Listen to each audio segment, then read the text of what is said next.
Works preclude grace. The ideal of dependence and spirit on what you believe are key concepts in the book of Galatians. What you have heard about the promises is something that is not self-directed or founded on the physical deeds like circumcision.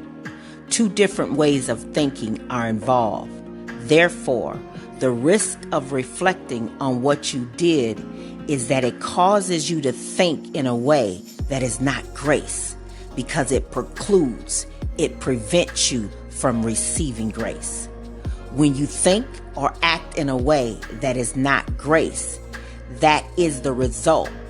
That is when the problem arises and becomes apparent.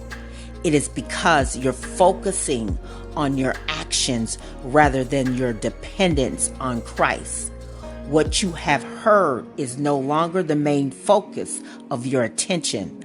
The promise is no longer the center of your attention. Your primary emphasis is no longer on what you held as a matter of faith.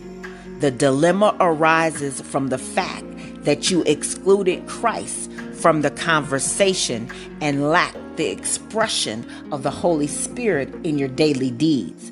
By concentrating, by fixating on what you accomplished, grace becomes ineffective and you are reduced to a beggar.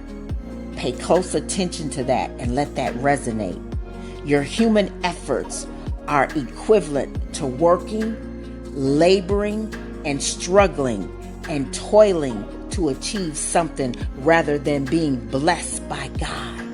When you include your hands in the equation, grace is nullified. It's rendered meaningless. God isn't interested in your physical efforts. He is more concerned and interested in your readiness, your willingness to open your heart to Him.